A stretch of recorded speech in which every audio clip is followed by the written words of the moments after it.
Nada disso, temos que terminar o catecismo. Daqui a pouco termina o ano. Nós estamos na metade já. Vamos lá. Sim. Qual o problema, Gaja? Então, bom. Nós estamos falando do sacramento da penitência. Parágrafo 2º, dos efeitos e necessidade do sacramento da penitência e das disposições para bem recebê-lo. Quais são os efeitos do sacramento da penitência? O sacramento da penitência confere a graça santificante, com a qual são perdoados os pecados mortais e também os veniais que se confessaram, e de que haja arrependimento. Comuta a pena eterna e intemporal, da qual também é perdoada uma parte maior ou menor, conforme as disposições do penitente. Faz reviver o merecimento das boas obras feitas antes de se cometer o pecado mortal. Dá à alma auxílios oportunos para não recair no pecado e restitui a paz à consciência. Então deixa eu falar para vocês assim. Confissão bem feita, também é confissão espiritual, claro, né, que hoje é a que é possível e viável. Uma confissão espiritual bem feita, com realmente aquele arrependimento verdadeiro dos pecados, ter realmente ofendido ao Senhor, aquele arrependimento, né, sincero. Então nós caminhamos aí para a contrição perfeita, e isso realmente perdoa os nossos pecados. O Senhor nos perdoa vendo o nosso arrependimento, a nossa confissão. Porém, as penas dos nossos pecados não são tão facilmente assim perdoadas. Sobram as penas, são as consequências. Você ofendeu a Deus, você pediu perdão e Ele, então, te assim absolveu. Mas ainda sobram as penas, e são essas penas que nós vamos pagar depois no purgatório. Por isso que é importante, então, a gente, além da confissão, né, a gente também fazer obras de caridade, correr atrás aí ao máximo que nós pudermos, né, correr atrás ao máximo que nós pudermos das indulgências parciais ou plenárias, todas são importantes, tá certo? Fazer obras de caridade pelas almas do purgatório, ensinando os ignorantes, fazer jejum, penitência, tudo isso é importante. E, sobretudo, combater, se esforçar para não pecar de novo. Porque coisa pior que tem é aquilo que eles chamam aí de pecado de estimação. Todo mês faz a mesma coisa e repete. Tem gente que faz isso assim por descaso, né? A pessoa assim ignorante das coisas de Deus, ela acha que tudo bem, ela peca, mas depois Deus perdoa. Então é assim, irmão, eu te ofendo, mas depois eu peço desculpa, tudo bem para você? Aí ofende a pessoa várias vezes. No final do mês vai e pede desculpa, e no mês que vem começa de novo.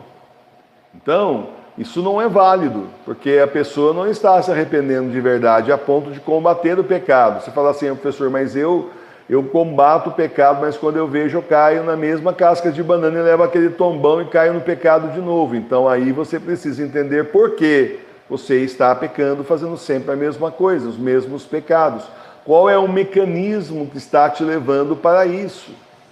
Qual é o mecanismo? Uma pessoa que você conversa sempre que te leva a pecar, uma situação, um site, livros, conversas, o que é que está levando? Que pecado que é? Tal. Em que situação você cometeu? Por que você fez isso?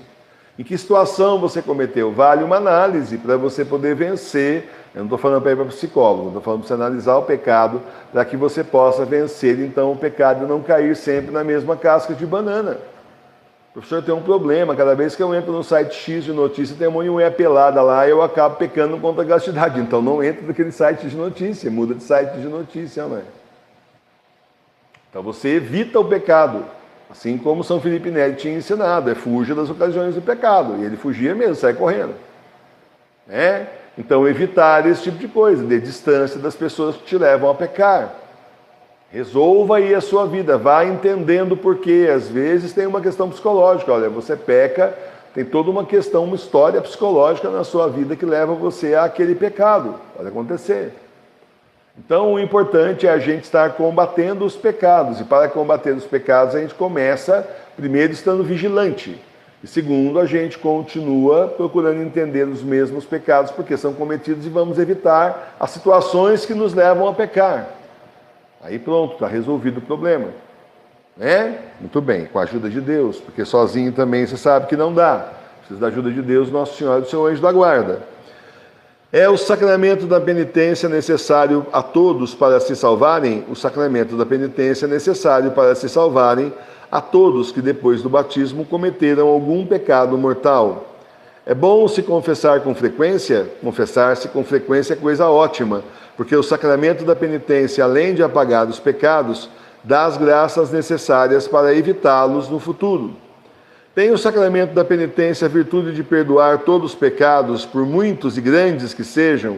Sim, o sacramento da penitência tem a virtude de perdoar todos os pecados, por muitos e grandes que sejam, contanto que se receba com as devidas disposições. Quantas coisas são necessárias para fazer uma confissão bem feita? Para fazer uma confissão bem feita são necessárias 5 coisas. Primeiro, exame de consciência. Segundo, dor de se ter ofendido a Deus. Terceiro, propósito de nunca mais pecar. 4, acusação dos próprios pecados. E quinto, satisfação ou penitência. O que devemos fazer antes de tudo para nos confessarmos bem? Para nos confessarmos bem, devemos antes de tudo pedir de todo o coração ao Senhor que nos dê luz para conhecer todos os nossos pecados e força para os detestar.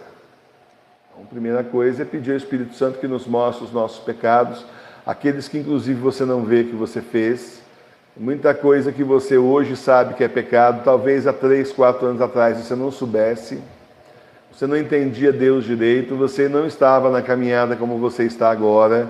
Agora você já é mais cuidadoso, cuidadosa, você sabe que tem um monte de coisa aí que é pecado, não deve fazer, vai descobrir mais um monte ainda para piorar a situação. Vai ser preciso muita coragem para você cair fora de tudo isso. Certo? Uma batalha muito grande contra o pecado. O que é batalhar contra o pecado? Batalhar contra você mesmo? Não, é batalhar contra o diabo, que fica te inspirando os pecados, te tentando para que você peque. O jogo é assim, ele te tenta, você não peca, você resiste, você o manda embora em nome de Deus, da Virgem Maria. Essa é a regra do jogo. Se você cair, o pecado é seu e não dele. Não adianta querer argumentar para o Senhor, é que eu fui tentado. É claro que foi tentado, todo mundo é tentado, mas você caiu, né? É você que caiu.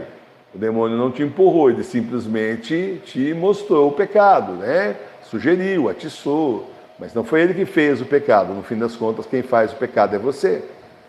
Por isso que nem adianta a gente, quando confessa, colocar culpa nos outros, muito menos assim no diabo também, né?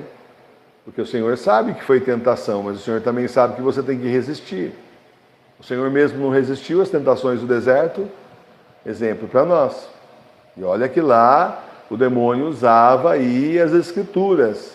Teve um indivíduo que falou aí, mas você acha que determinada aparição que você está falando que é do demônio, ela mandaria todo mundo para a missa? Sim, com certeza que eu acho. O demônio faria isso, porque não tem missa mais, é missa falsa, está todo mundo em heresia, comungando da heresia do falso profeta e indo para o inferno junto com ele. Então, claro, sim, claro que ele mandaria.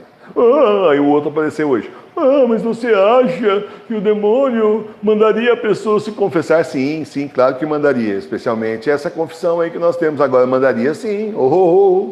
Confissão aí da falsa igreja, claro que mandaria. Confissão que chega lá, o padre não atende, porque diz que depois de 60 anos a pessoa não peca mais e não atende, tá? Não atende mesmo, dispensa a pessoa. Confissão que o padre passa a mão na cabeça e fala, tá tudo bem, Jesus pagou pelos seus pecados, passa a mão na sua cabeça, manda você embora e simplesmente não te dá absolvição. É claro que ele mandaria, sem contar os outros tantos que você tenta confessar e não consegue, eu vou para claro que ele mandaria, certeza. Certo? Então, a questão é essa, a pessoa está considerando aí errado, ela está levando em consideração uma igreja que não existe mais. Agora a igreja bergoliana. E é claro que o demônio mandaria as pessoas para a igreja bergoliana. Óbvio, a igreja dele, velho. Estão todos aí mancomunados. Bom, com certeza o falso profeta é mancomunado com o anticristo. Levando todo mundo para a religião mundial. Pois com certeza que levaria a pessoa para cá, para da igreja falsa ir para a igreja religião mundial do anticristo, óbvio. Umas coisas que São até bobinhas de falar, né? Olha, eu não vou continuar hoje, porque agora ele vai falar de cada uma desses passos. Exame de consciência, dor de ter ofendido a Deus, propósito de nunca mais pecar, acusação dos próprios pecados, satisfação ou penitência. Cada um é um tópico, então continuamos na sequência, tá bom? São tópicos curtinhos, mas vai ficar muito grande hoje. E é importante a gente ir absorvendo aos poucos a informação.